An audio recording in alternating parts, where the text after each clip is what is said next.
이거는 하긴 해야 되는데 하면서 계속 띄워놓고 있는데 그래서 시간을 봐서 합시다. 델리게이트 그레이드북에 델리게이트 추가하는 거는 나중에 한번 합시다. 자, 지난 시간에 말씀드린 것처럼 객체지향 프로그래밍은 프로그래밍 절차가 일단은 요구사항 혹은 내가 해결하고자 하는 문제에서부터 클래스들을 파악해내는 거, 찾아내는 것부터 시작해요. 그죠? 일단 클래스들을 먼저 찾아내서 그것들을 이제 코드로 표현한 다음에, 그죠? 그 다음에 이제 2단계, 3단계 쭉 다음 단계로 넘어가시면 돼요. 그 다음 단계가 뭐냐 하면은 separating, 철자 틀렸죠, 그죠? separating responsibility, 그러니까 역할을 분리해라, 책임을 분리해라. 그러니까 클래스를 요구사항만 혹은 이렇게 문제 영역에 대한 이해를 갖고 클래스를 만들어내다 보면은 그 클래스가 지나치게 커질 수도 있어요. 그러니까 이 클래스가 이 일도 하고 저 일도 하고 뭐 여러 가지 일을 담당을 하게 되는 그런 경우가 있죠.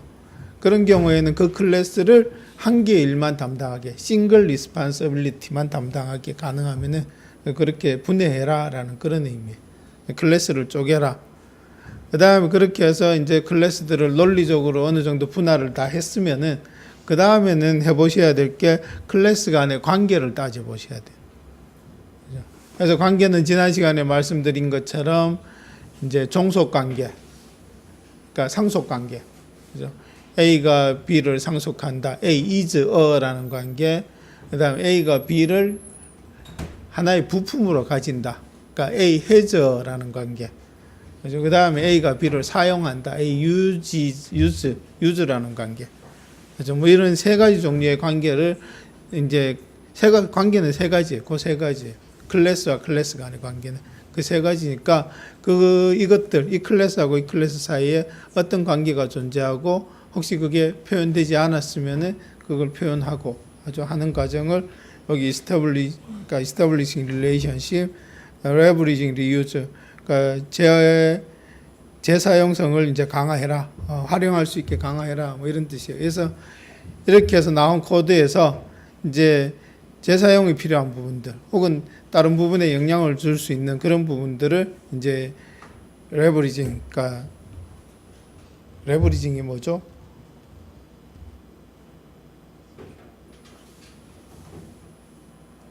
활용한다 정도로 생각하시면 될 것 같아요. 그죠? 그러니까 재사용성을 활용할 수 있게 클래스를 다시 또 이제 편집해봐라, 뭐 분해해봐라, 뭐 그런 얘기예요. 이 정도의 과정을 거치면은 어느 정도 이제 객체지향의 틀을 갖춘 프로그램들을 여러분들이 만들 수 있을 거다라는 겁니다. 그래서 이거 가지고 해봤어요. 그죠? 서로 이제 CRM, 그러니까 지금은 고객과 고객의 주문에 대한 정보가 관리 안 돼서 그걸 더 추가를 했는데, 그걸 우리가 용인 커스텀 매니지먼트 시스템이라고 그러고, 이 시스템은 이제 고객을 관리하고 고객의 정보를 미니멀하게 관리하고, 그 다음에 제품을 관리하고 이전 시스템의 제품들까지 같이 관리하고, 그 다음에 이제 주문을 관리하는 뭐 그런 형태로 만들어지는 그런 시스템이다. 그래서 이거를 설계를 해보자라는 거죠.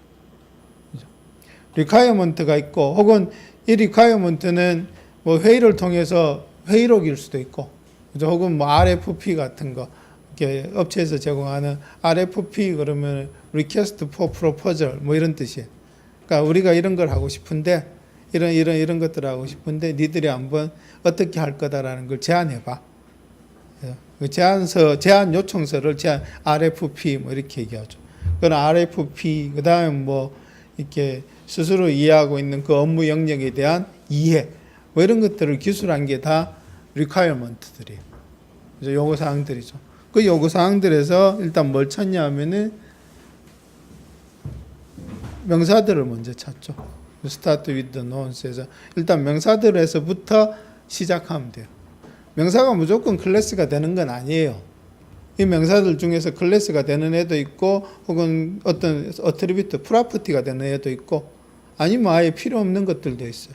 근데 살펴볼 시작점은 명사에서 시작하시면 된다. 그런 뜻이에요.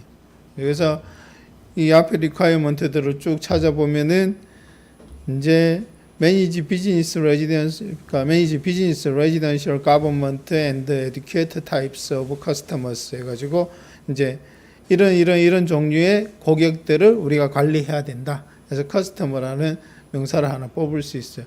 그 다음에 current product뿐만 아니라 consolidated 시스템의 제품까지를 우리가 관리해야 된다. 여기서 프로덕트를 뽑을 수 있을 것 같고 여기까지 다 잘 하셨더라고요. 그죠? accept orders from customers either online or through our call center. 그래서 order라는 거, 주문이라는 거. 이것도 이제 적당한 좀 이렇게 시작점이 될 것 같아요. 그죠? 여기서 보시면 또 다른 거 뭐 보이나요? 시스템? 이거는 이 CRM 시스템을 자체를 얘기하는 거죠. 자기 자체를. 그래서 이건 표현 대상은 아닌 것 같고 어떤 일을 하는 애도 아니고 그 다음에 또 뭐가 있을까요? 별로 없어요. 그죠? 이런 리퀘어먼트만 주어지면 상당히 해피하죠. 네. 눈에 바로바로 다 보이잖아요. 근데 현실은 그렇진 않죠. 그러니까 어떤 것들이 필요하다. 이 문제를 해결하기 위해서 이런 역할을 하는 이 시스템을 만들기 위해서는 뭐가 필요하다라는 거. 그거에는 상당한 노력을 기울이셔야 돼요. 사실은. 그러니까 이 리퀘어먼트 나오기까지가 그죠? 많은 시간이 소요되고 많은 면담이 필요하고 많은 노력이 필요한 뭐 그런 부분들이. 일단 우리는 샘플이니까 이렇게 해서 3개를 뽑았다. 그죠? 이렇게 하고 그다음에 여기에 적합한 그럼 속성은 뭐가 있을까? 보면은 앞에 여기에 뭐 we must minimally track the customer 사용자의 이름, 그다음에 성, 그다음에 first name, 이메일 주소, 그다음 홈과 그러니까 집 주소, 직장 주소 정도만 관리하면 된다. 이렇게 나와 있어요. 그러니까 그걸 기준으로 이렇게 커스터머에 대해서는 name, 이메일 어드레스, 홈 어드레스, 워크 어드레스 이 정도만 뽑아 보는 걸로. 그다음 프로덕트에 대해서는 마찬가지 앞에 보시면 프로덕트 네임, 디스크립션, 그러니까 제품에 대한 설명이죠, 그죠? 그다음 커런트 프라이스, 가격 이렇게 돼 있죠. 그다음 워드에 대해서 커스터머, 오더 데이트, 시핑 어드레스, 프로덕트, 퀀터티 이렇게 돼 있어요, 그죠? 자, 일단 이렇게 분류를 해봤는데, 그죠? 여기서 보면 일단 뭐가 보여요? 이게 저기에 들어가도 되나 싶은 게 보여요.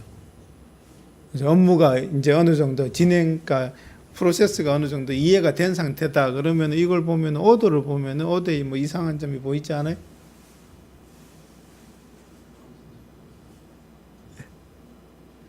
네. 얘기해 보세요.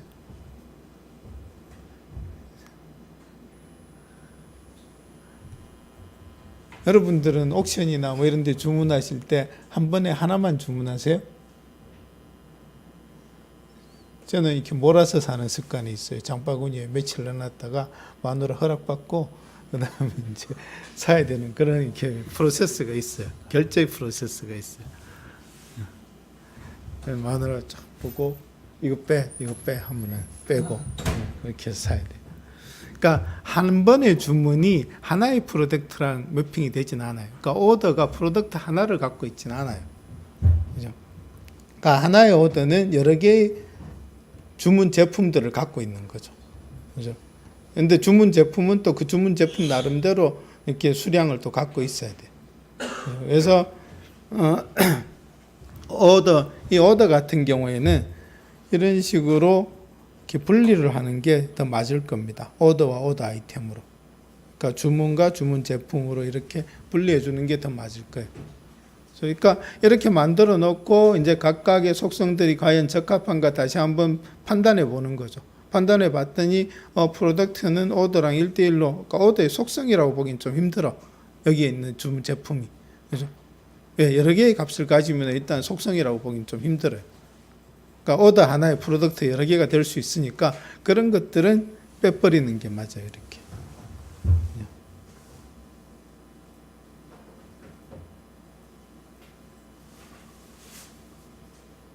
그 다음에 이렇게 해서 속성들을 어느 정도 뽑았고 이게 완전하다라는 보장은 없어야지. 그죠? 근데 지금은 이 정도면 된 것처럼 보이잖아요. 그럼 그 다음 단계로 넘어가야죠. 속성 뽑았으니까 이제 뭐가 필요하죠? 클래스는 속성과 행위로 이루어지죠. 그죠? 그래서 행위들을 뽑으셔야 돼요. 그죠? 근데 여기에 보면은 커스터머에 보면은 행위라는 게 여기서는 크게 안 보여요. 예. 뭐가 있어요, 행위가? 커스터머의 행위. 상식적으로 생각하면 뭐 주문한다. 그죠? 뭐 결제한다. 뭐 이런 게 있겠죠. 그죠? 근데 여기서 보이진 않아요. 그죠? 마찬가지 프로덕트도 뭐 이렇게 등록한다. 그죠? 뭐 아니면은 뭐 하여튼 뭐 제공받는다 혹은 발송한다 뭐 그런 형태의 이렇게 저게 있을 것 같은데 액션들이 있을 것 같은데 특별히 보이진 않아요. 예제를 단순하게 하기 위해서 그랬던 것 같아요. 그래서 여기서도 우리도 그냥 보통 이렇게 커스터머, 프로덕트, 오더 아이템 이런 게 있으면 얘들이 기본적으로 가져야 되는 액션들이 있어요. 커스터머 아마 저장이 돼야 되겠죠. 고객에 대한 정보들이. 그죠? 프로덕트도 저장이 돼야 될 거고 오더도 주문이 발생할 때마다 저장이 돼야 되겠죠. 그죠? 그러니까 저장과 그다음에 이렇게 검색 읽어오는 거를 기본으로 한다 그러면은 커스터머에 대해서도 뭐가 있어야 되냐면 retrieve save, 프로덕트에 대해서도 retrieve save, 오더에 대해서도 retrieve save 뭐 이런 기본적인 메소드들이 있어야 돼.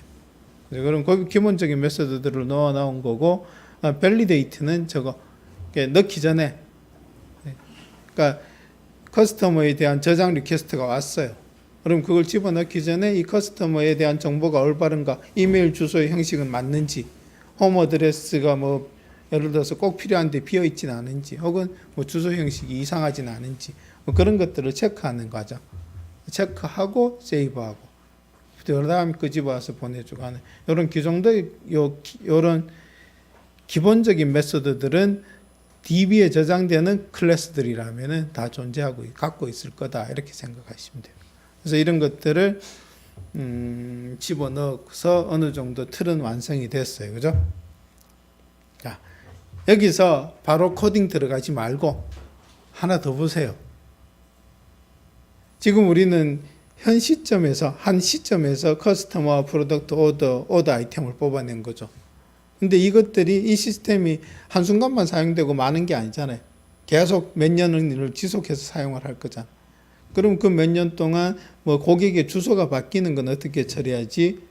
그다음에 뭐 프로덕트가 뭐 이렇게 이름이 바뀐다든지 가격이 바뀐다든지 뭐 그런 것들을 어떻게 처리하지? 뭐 그런 류의 고민들을 여기에 더 추가를 하셔야 돼요. 그러니까 시간에 대한 고민, 시간에 대한 고려. 그죠? 그러면은 어떻게 할까? 여기 만약에 고객의 주소가 그죠? 혹은 이메일 주소가 바뀌었다. 그럼 그냥 두면 될까요?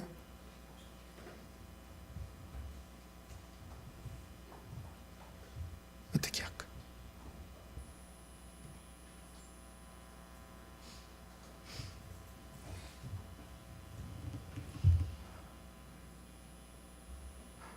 뭐가 문제가 될 것 같아요? 고객의 주소가 바뀌었다.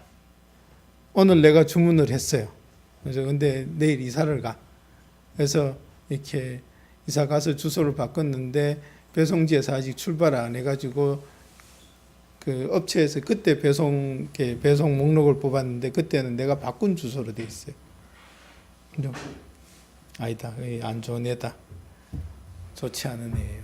어떤 애가 있을까?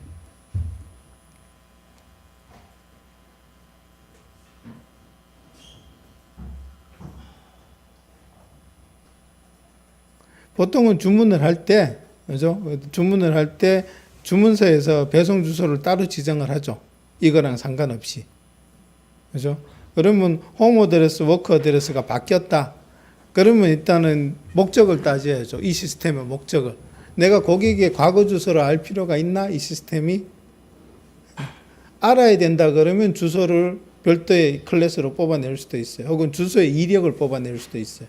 근데 특별히 뭐 알아야 될 필요는 없는 것 같아요. 오더 쪽에는 어차피 그 매번 주문이 일어날 때마다 이 주문은 어느 주소로 갔다라는 이력이 다 남아 있으니까 특별히 이거를 이력 관리할 필요는 없는 것 같아요. 그죠? 그렇게 보여요. 그죠? 여러분 중에 나는 이력 관리 할래 해야 돼 우리 시스템은 그러면 하시면 돼요. 그럼 그때는 어떻게 하면 될까요?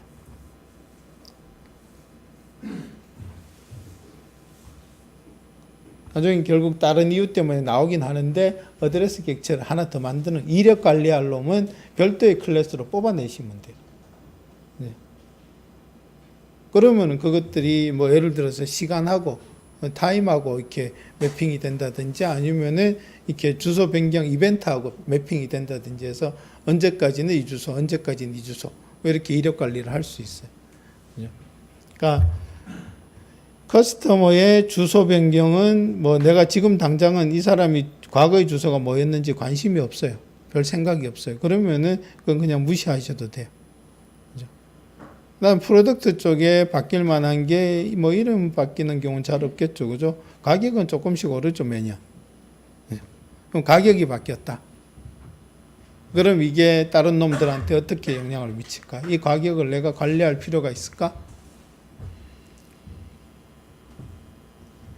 3년 전에는 새우깡이 얼마였는데 지금은 얼마야? 이런 거.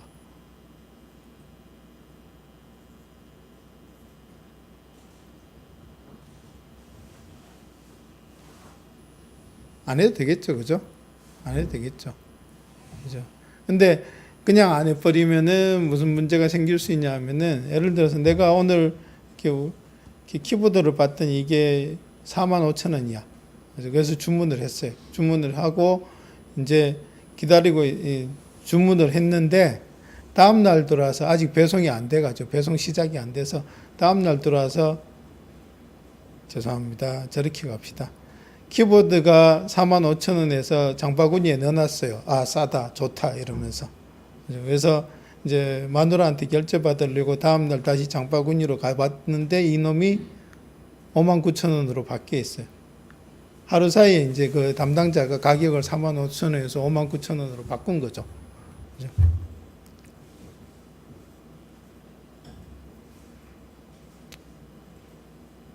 그것도 썩 바람직한 예는 아닌데. 그죠? 그러니까 무슨 얘기냐 하면은 이 오더 아이템, 이 프로덕트의 가격이 사실은 여기서 끄집어 오는 거잖아요.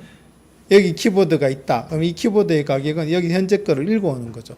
근데 이놈이 어제는 45,000원인데 오늘은 59,000원이다. 그러면은 주문이 이미 일어난 거에 대해서도 가격이 변동되는 현상이 생기죠.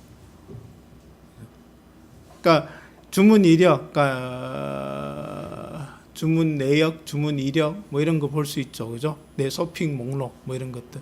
거기 보면은 분명히 내가 이거 45,000원 주고 샀는데 오늘 보니까 이게 59,000원으로 주문서에 찍혀 있어. 그죠? 그럼 일견 마음속으로 오르기 전에 잘 샀어 하는 행복감도 있지만 그래도 좀 이렇게 불안하죠. 내가 과거에 얼마 주고 샀었는지 한 3년 전에 이걸 내가 얼마 주고 샀었지 이런 걸 확인해 보고 싶을 수 있죠. 그러니까 오더 아이템의 프로덕트가 가격을 순수하게 프로덕트에 의존하는 거는 이렇게 이게 만약에 바뀐다 그러면은 문제가 좀 있어요.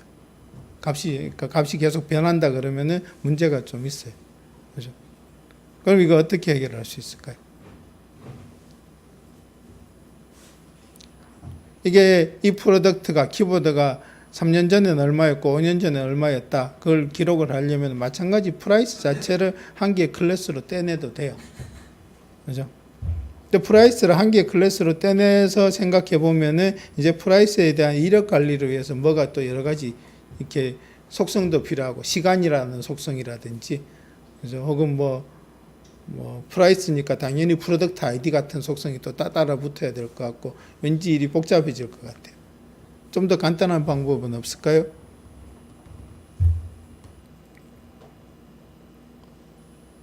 이것처럼 하면 되죠. 그래서 고객의 주소가 이렇게 오더에 영향을 안 주는 게 오더는 자체적으로 shipping 어드레스를 가지잖아요. 그죠? 프로덕트의 가격이 오더 아이템의 가격에 영향을 안 주려면은 주문이 일어날 때마다 그 가격을 스냅샷 형태로 여기다 저장해 버리면 되죠. 그러니까 이렇게 가버리면 되죠.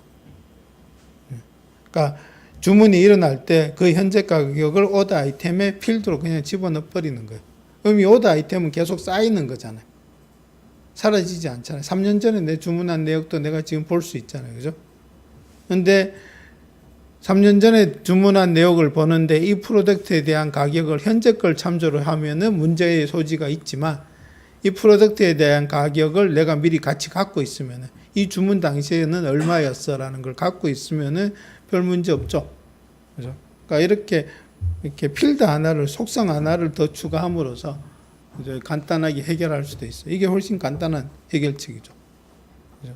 그러니까 시간에 대한 고려는 대부분 클래스를 하나 만들어내든지 아니면 현 시점에 대한 스냅샷 같은 거를 어딘가에 이렇게 필요로 하는 곳에 넣어주는 식으로 시간에 대한 고려가 어느 정도 해결이 될 수 있어요.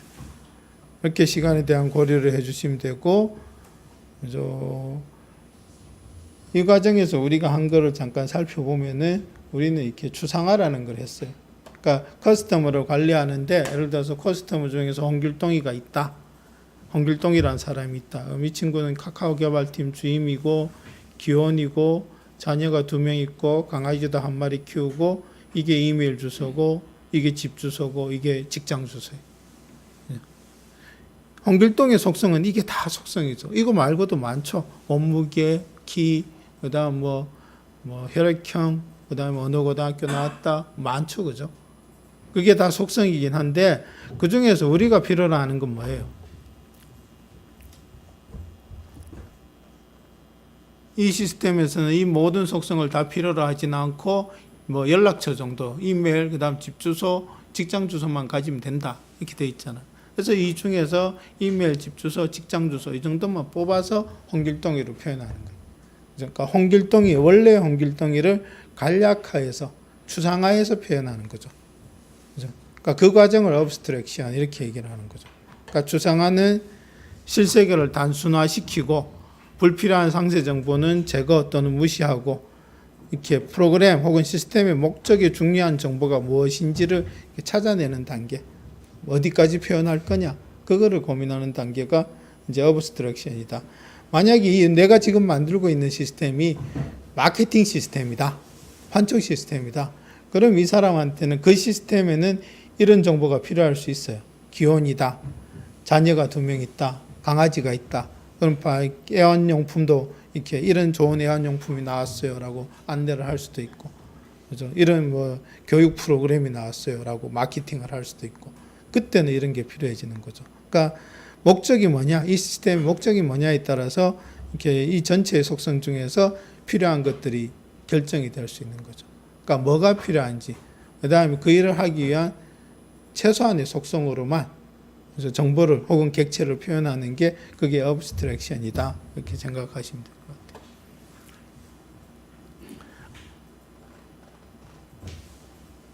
객체 지향의 3대 원칙이 추상화, 그죠? 그다음 4대 원칙이 추상화, 캡슐화 이렇게 얘기했죠. 그죠? 그래서 추상화는 이제 모델링 단계에서 객체를 모델링할 때 이제 사용하시면 되고,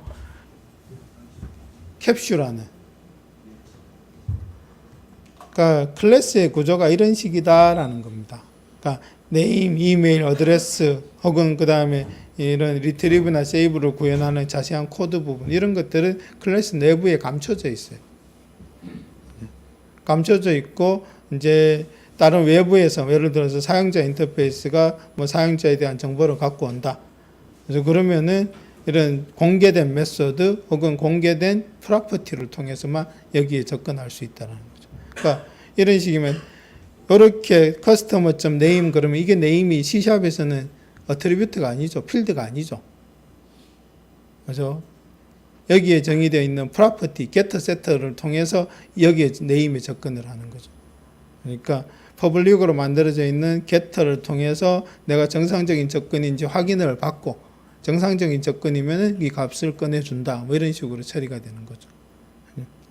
그러니까 이렇게 그러니까 데이터나 혹은 구현에 대한 상세한 정보는 숨겨버리는 거. 그럼 무슨 이점이 있냐? 이게 뭐 어떻게 만들어져 있는지, 어떤 정보들을 갖고 있는지, 그걸 내가 몰라도 얘가 하는 일만 그러니까 기억하고 있으면은 전체 시스템에 대한 복잡도를 확 줄일 수 있어요. 그러니까 엔캡슐레이션의 주된 목적은 데이터에 대한 보호도 있겠지만 더 큰 목적은 복잡성을 완화시키는 거, 줄이는 거. 그래서 서로의 독립성을 강화하는 거. 그래서 엔캡슐레이션은 데이터를 하이딩하고 그 다음에 상세한 구현 정보를 하이딩하는 건데, 숨기는 건데, 데이터를 하이딩함으로써 데이터를 보호하고 데이터 접근에 대한 보안을 강화할 수 있고, 그 다음 데이터를 집어넣을 때 무결성 검증 뭐 이런 류의 정책들을 이렇게 수행할 수 있게 해주고, 또 구현에 대한 구현을 감춤으로써 이제 전체 시스템에 대한 복잡도를 낮추고, 그 다음에 그 클래스가 그 구현만, 그러니까 이게 커스터머다 그러면 커스터머만 얘가 어떻게 구현된다, 리트리브가 어떻게 구현된다, 세이브가 어떻게 구현된다, 그걸 알면 돼요. 다른 애들은 그거에 대해서 전혀 신경 쓸 이유가 없어요. 그 다음에 이렇게 하면 이렇게 각각의 기능만 책임을 지게 되면은 그 다음부터는 다른 놈과의 협업은 그냥 이렇게 루즈하게 메시지 전송 정도로 왔다 갔다 할 수 있으니까 이게 바뀌더라도 다른 부분에 영향을 안 주고 최소화하고 이렇게 시스템을 수정 혹은 변경할 수 있다. 이렇게 얘기할 수 있는 거죠. 그래서 객체지향의 가장 큰 장점 또는 객체지향 프로그래밍을 하시면서 항상 염두에 둬야 될 거는 상속 뭐 이런 다형성 이런 게 아니고 이거 같아요. 이거 엔캡슐레이션. 어떻게 하면은 나의 상세한 정보를 숨기고 다른 애들하고 루즈하게 이렇게 접근할 거냐. 어떻게 하면 독립성을 강화할 거냐. 그래서 항상 클래스 만들고 혹은 프로그램 설계할 때 항상 하는 얘기가 뭐라 그러죠? 집중도는 높이고, 그 다음에 이렇게 커플링, 예. 연결성은 이렇게 낮춰라. 그러니까 항상 코딩하면서 이거 집중도는 높이고 연결성은 낮춰야 된다. 그걸 머릿속에 놓고 혹은 엔캡슐레이션에 대한 개념을 머릿속에 놓고 코딩을 하시면은 이제 조금 더 객체지향에 근접해 가지 않을까 싶습니다. 객체지향 프로그래밍이 상당히 각광을 받다가 요즘 사람들이 다 써요.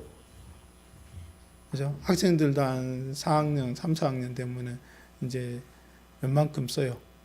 그런데 제일 큰 문제는 뭐냐면은 왜 이렇게 하는지 모르고 쓴다라는 데 있어요. 특히 자바 쪽 프로그램 한다 그러면 자바에는 스프링이라는 좋은 프레임워크가 있잖아요. 그럼 스프링을 쓰면 되는데 왜 스프링 안에 내가 코드를 이렇게 집어넣어야 되는지. 여러분들이 MVC 하실 때도 아마 비슷한 경험을 했을 거예요. 뭐 이렇게 웹 서비스 응답하려면은 서블릿으로 작성해야 돼. 근데 왜 서블릿이죠? 서블릿이 무슨 일을 하니까 그 서블릿으로 만드는 거죠? 그러니까 자바 진영에서 혹은 자바 오픈소스 쪽에서 어떤 리퀘스트에 응답하는 자바 이렇게 클래스를 하나 만들었을 거예요. 그죠? 그냥 네트워크 리퀘스트일 수도 있고 HTTP 리퀘스트일 수도 있고 하여튼 요청에 응답하는 뭔가를 만들었을 텐데 그거를 물려받아서 서블릿이 만들어진 거예요, 사실은. 그러니까 그런 연결 전체에 대한 구조 혹은 연결 관계를 대강이라도 눈에 혹은 그리면서 보시면은 나중에 프로그램을 본인이 직접 만들 때 도움이 되실 겁니다. 남들이 만들어 놓은 혹은 유명하다라는 프레임워크를 사용하는 것도 물론 중요하지만 그 프레임워크가 어떻게 만들어져 있는지 알아야지 나중에 여러분 나름대로의 프레임워크를 또 만들 수 있을 거 아니에요. 그리고 삼성이나 하여튼 대부분 대기업에 가면은 자체 프레임워크를 또 갖고 있어요. 스프링을 기반으로 해서 나름대로의 프레임워크 기능을 더 추가하고 뭐 규약을 더 추가해서 프레임워크를 만들지만 자체 프레임워크들을 갖고 있어요. 근데 그거에 대한 이해를 하시려면은 일단은 기본이 되는 뭐 스프링 뭐 이런 거에 대한 틀에 대한 이해를 먼저 하고 들어가시는 게 좋겠죠. 근데 이게 엔캡슐레이션이고 이제 요거를 만들어 봅시다. 비주얼 C로. 비주얼 스튜디오로.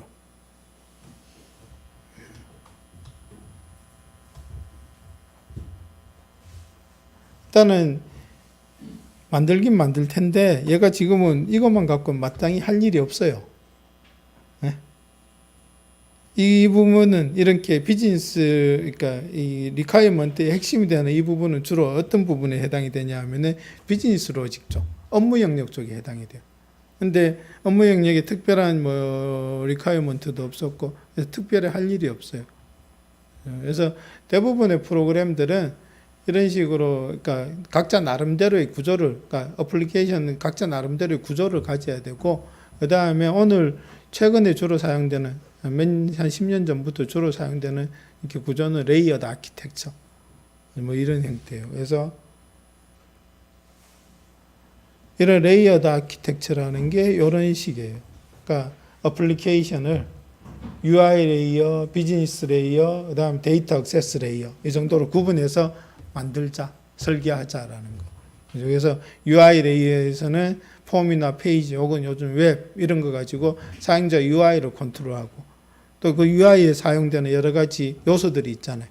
버튼이라든지 뭐 이런 것들, 그런 것들을 제어하고 뭐 이벤트 핸들러랑 연결하는 그런 부분을 이쪽 UI 레이어에서 하는 거죠.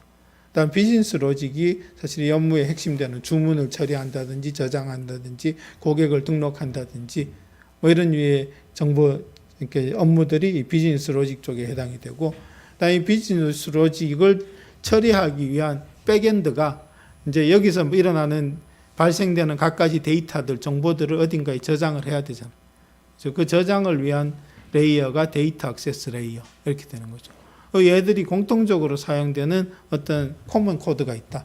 그럼 그거를 유틸리티나 혹은 코먼 코드 영역으로 뽑아내서 이렇게 하나, 둘, 셋, 그 다음에 별도의 또 하나의 레이어 이런 식으로 구축을 하는 게 일반적이에요. 근데 비주얼 스튜디오에서는 레이어 하나가 프로젝트 하나가 되면 돼요. 전체 어플리케이션이 한 개의 솔루션이 되면 되고 그 솔루션 안에 프로젝트를 우리가 몇 개든 만들 수 있죠.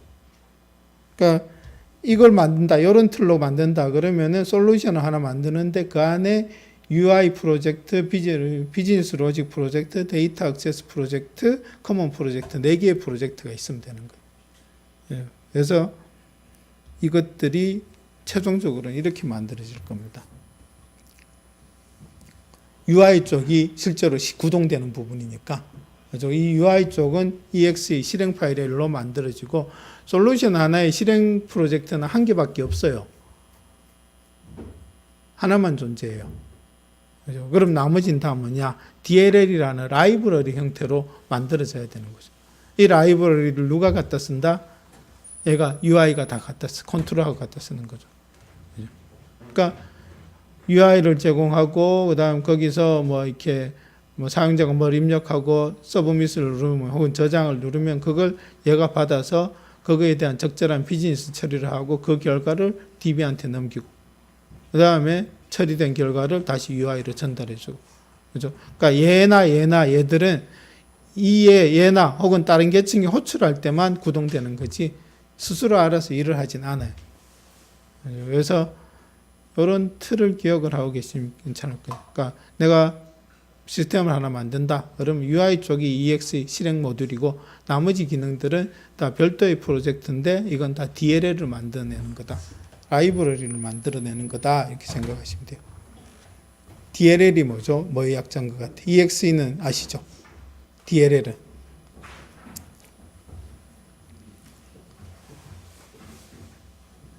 라이브러리예요. 라이브러리.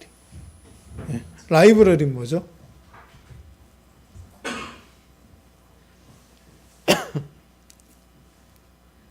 도서관, 내가 뭐 참조할 일이 있을 때 가는 곳. 그죠? 그러니까 코드의 라이브러리라는 건 이렇게 내가 참조할 만한 코드들을 모아놓은 거. 그죠? 예를 들어서 그러니까 뭐 수학 연산을 한다. 그럼 사인, 코사인, 뭐 절대값 구하고, 루트 구하고 이런 것들. 그런 것들은 어디에 모아놔요? 매스 라이브러리에 모아놓는 거죠. 그럼 내가 사인을 구해놓을 필요 없이 매스 라이브러리에 있는 사인 함수를 갖다 쓰면 되는 거죠.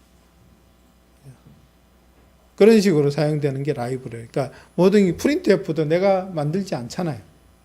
Cout도 내가 만들지 않죠. 어떻게 해요? 스탠더드 IO 라이브러리에 있는 거를 갖다 쓰면 되는 거죠. 그러니까 그게 라이브러리고 DLL은 뭐냐 하면은 그 라이브러리가 동작하는 방식이 다이나믹하게 동작한다. 그래서 DLL이에요. Dynamically Linked Library. 그래서 프로그램이 돌려면은 내가 뭐 printf를 썼으면 printf의 몸체를 라이브러리에서 갖고 와서 내 프로그램에 붙여야 되거든요. 갖고 와서 붙이는 작업이 필요한데 갖고 와서 붙이는 작업을 어떻게 하겠다? 다이나믹하게 하겠다. 그죠? 지금은 안 붙였다가 나중에 붙이기도 하고 혹은 뭐 이렇게 내가 하여튼 내가 필요한 때 붙이겠다. 그게 DLL이다. 이렇게 생각하시면 돼요. 그러면은 하나씩 만들어 봅시다. 쉬었다 만들까요? 일단 질문. 뭐 특별히 질문할 건 없죠, 그죠?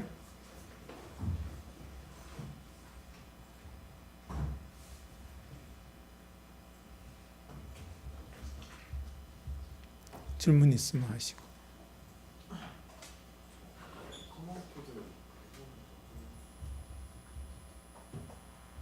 이제 얘들이 유저 인터페이스나 비즈니스 소식, 데이터 액세스 얘들이 이제 얘들은 계층을 나눌 수 있는데 예를 들어서 뭐 세션을 관리한다. 그러면 뭐 유저 쪽에서도 관리를 해야 될 거고 데이터 액세스 쪽에서도 관리를 해야 될 거예요. 그런 부분들, 얘들한테 공통으로 사용되는 부분들 그런 것들은 따로 뽑아서 관리하는 게 더 편하다라는 거죠.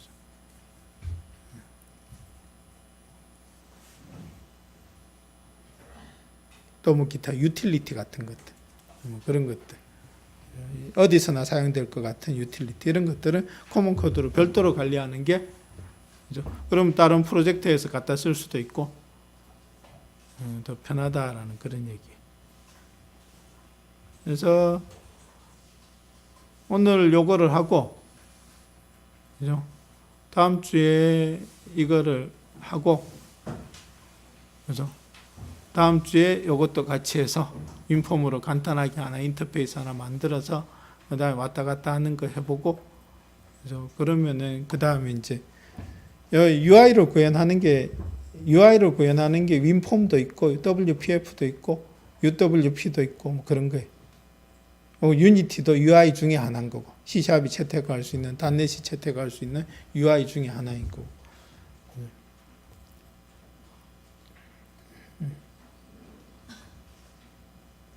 자, 쉬었다가 이제 비주얼 스튜디오에서 하나씩 만들어 봅시다.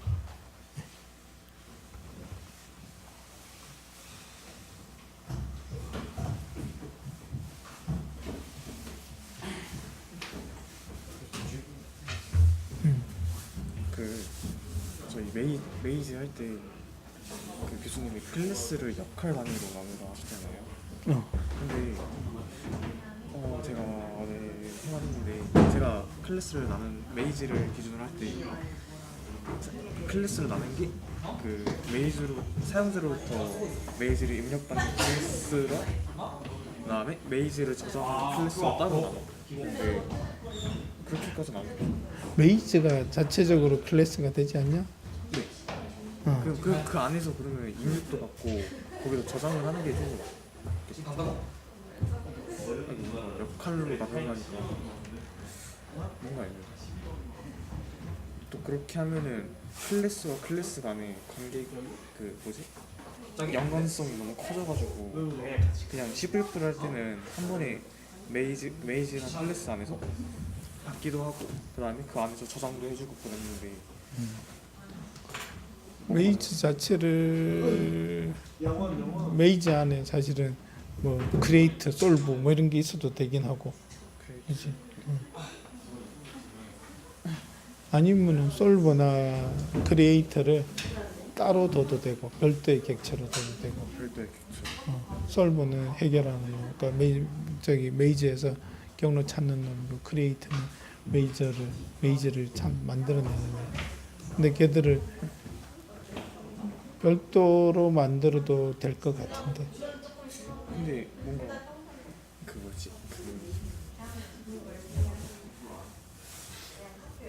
그러니까 네. 객체 지향 프로그램 할 때 일단은 공부할 때는 가능한 한 잘게 나눠보고 보는 게 최대 도움이 돼. 그다음 실제로 실무에 적용할 때는 적당한 레벨이 있겠지. 적정한 수준에서 이렇게 나누게 될 텐데 그걸 결정하려면 일단은 공부할 때는 가능한 한 잘게 나눠보고 그것들 간에 협력을 잡고 연습해보고 그래야지 이건 협력으로 처리해야 되겠다. 이거는 협력까지 갈 필요 없겠다. 이런 것들이 보이지 않을까 싶어. 그리고 어제 어제 교수님한테 그 물어보고 있어서 갔는데 회의중 아니었는데 들어오면 되는데. 그 안에 목소리 들리셔서 회의하는데 제가 어제 물어보려는 게 저희가 그 이미지 파일을 어쨌든 서버에 올리고 그다음 그 서버에 올린 그 주소를 그 DB에다 저장